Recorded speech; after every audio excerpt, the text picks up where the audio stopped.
Hello everybody, welcome back to Stourvale. Again, apologies that it's been such a long time in uploads. Yet again, unfortunately, life has got in the way and meant it's been difficult to get things done as quickly as I'd like to. However, I'm now in a position where at the end of my week off from work, I've actually finished the layout. And there's probably quite a few different changes from what I previously spoke about. So without further ado, what I'll do is show you around. So here is the bridge on the hinges. So initially I spoke about some ideas here, and then by adding this bridge and lifting, it meant I had all this extra space. So the first idea that I toyed with was having a station that terminated here and one that would have terminated at this end, and that would have been an end-to-end layout. But always deep down I wanted the facility and the option of not only an end-to-end layout but one that's got a continuous loop as well. And I didn't think it would be possible, but having a jig about with certain things meant that I've come up with this sort of contraption. So there is a single line that runs all the way around the outskirts, runs all the way around that far one nearest to the window and comes round back into the station throat, and we're back to where we started. So this is going to be a station. So there's going to be the two main platforms, and this is going to be a bay platform. At my local model shop I've actually got a Hornby H-class push-pull set put aside. So when I've had the opportunity to develop some funds, we'll obviously purchase that, and the idea is that this will be a bay platform.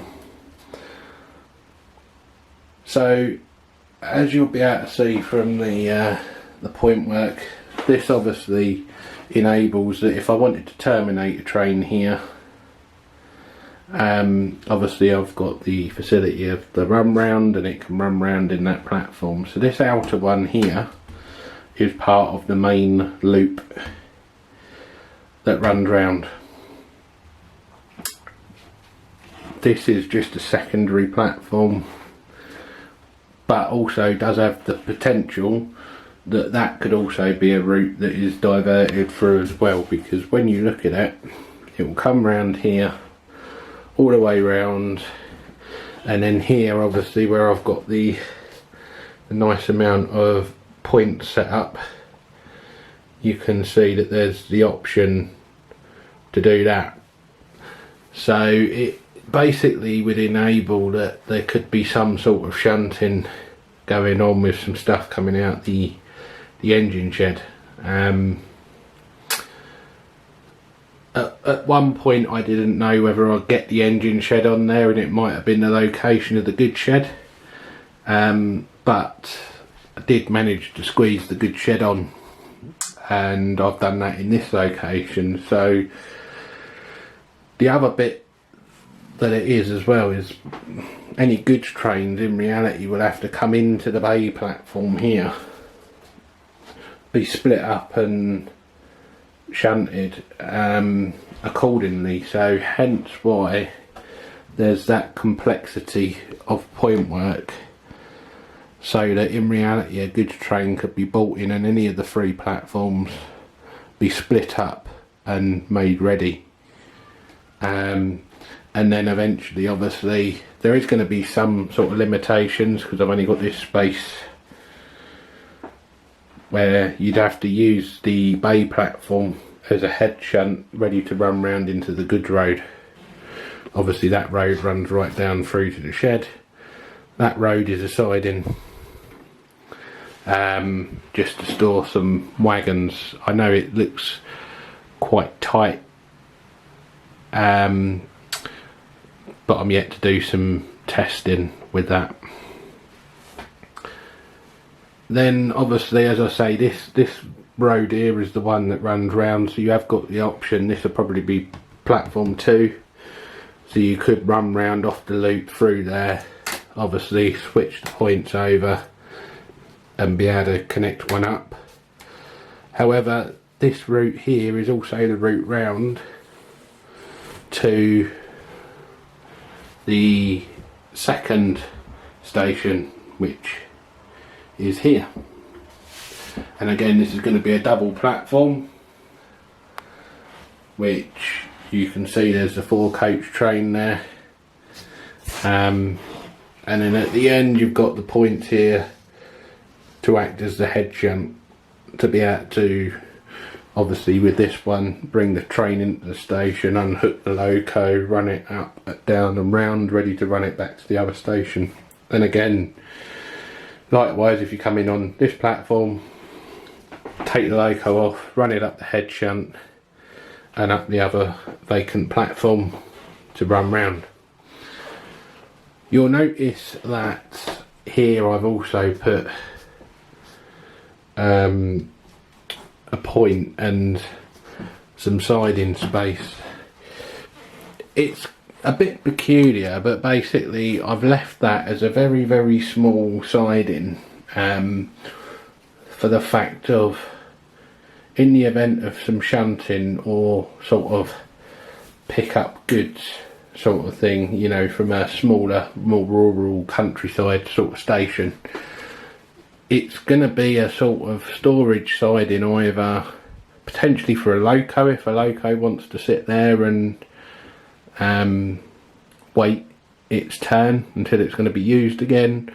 Or my initial idea in thinking was the fact that it could be for a sort of little storage space that is maybe for some goods wagons that are stored out the way at the platforms but can be easily accessible, as a lot of small countryside stations back in the day would have had some sort of small storage facility for some local pickup goods.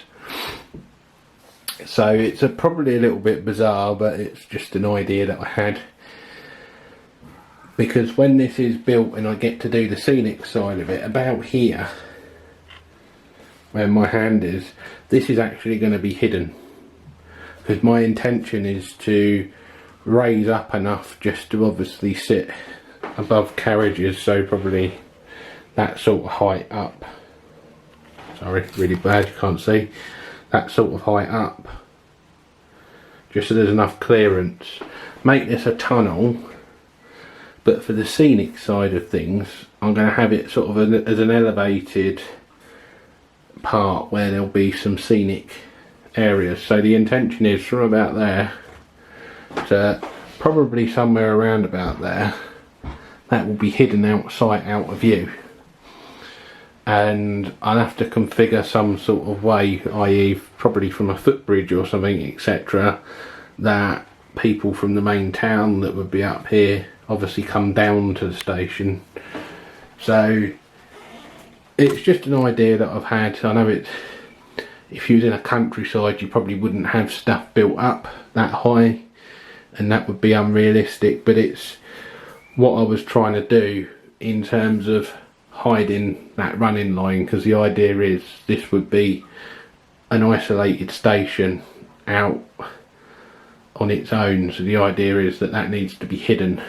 So that's what I've done. You'll notice on the layout I've actually got some of these little green sticky tabs. So on Friday, when I actually finished everything, I ran the class 33, which is in the shed, and the unrebuilt bullet,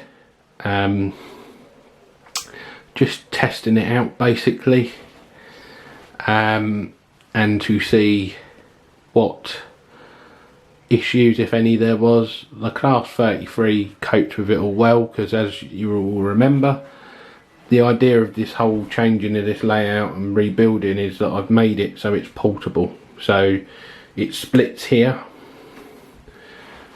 and it splits there, so there's 3 boards in total. And the idea of that is, obviously myself being in rented accommodation, was that if at any point I was given notice that I had to vacate, I didn't want to spend lots of time building stuff on some of the previous bits where it's just a shelf, which would then have to be ripped up and sort of pretty much ripped up and started again and destroyed, so to speak, if I had to move. Whereas this, it will be a portable stroke exhibition type setup where it is designed that it can come apart if I needed to, because I was just fed up of having railways where it was just the bare track and board, really. So I do want to start developing my scenic skills. So as I said, sorry I'm rambling on a bit, but as I said, I ran the 2 locos round. The 33 coped really well across all of the joins. The unrebuilt Bullet, the supporting wheel under the cab, just derailed in a couple of places, and not every time, and depending on what sort of speed went at. Didn't like this little jump in there, or the gap in the points there, and one here as well it didn't particularly like. So a lot of these are just sort of very minor adjustments. Where I've got the split in the board there, I've actually got a dead spot on this point here as well, which I hadn't come across or hadn't thought of before. However, obviously I'd quickly sussed out what it was. One of the dropper wires on there has come undone, so that's just got to be done. The 2 biggest bits that I've got to do really is realigning this bay platform, because I've tried to pull it round tight to allow more space for a platform in this area, whereas in reality what I've done is sort of certain locos, and that's the one bit the Class 33 didn't like as well, so just sort of realigning that track slightly better to make it run smoother. And the other one here, I've got this, obviously this head shunt here, I've got this and extended that, but this curve on its own is enough for the unrebuilt Pacific, probably even with the buffer stop on. So as you can see with that 4-coach training, where I put this Y point in, it sacrificed a bit of extra space that I would have had, and means it's going to be difficult to have a 4-coach train and room for engines to run off and run round. So what I will do is probably swap this Y point out for another left hand point there, and as you can see it's not a lot, but it will get me that space. The other thing I might do with this one, because I can do that as well, will be to potentially shove this up just slightly to nick a little bit more space again. So the idea will be, ideally this platform here will comfortably take a 4-coach train, ideally with enough room to run a loco round at both ends and reconnect it without failing either set points. And the one where the coaches currently are, ideally, well, it probably could now, but you know, at a push probably get a 4-coach train in there as well. However, very comfortably have enough room for a 3-coach train plus tender engine to run round without failing. So that's where I've got to. Like I say, thanks for sticking with me. Apologies that I've rambled a little bit in this, but this is the update. Thanks for sticking with me. like I say, thanks for the people that have subscribed. Thank you for the comments. I always welcome comments and feedback. So please do submit that in when necessary. Thanks very much, everybody. Take care. Stay safe. Hopefully the updates will be a bit more frequent and regular now on. Many thanks. Bye.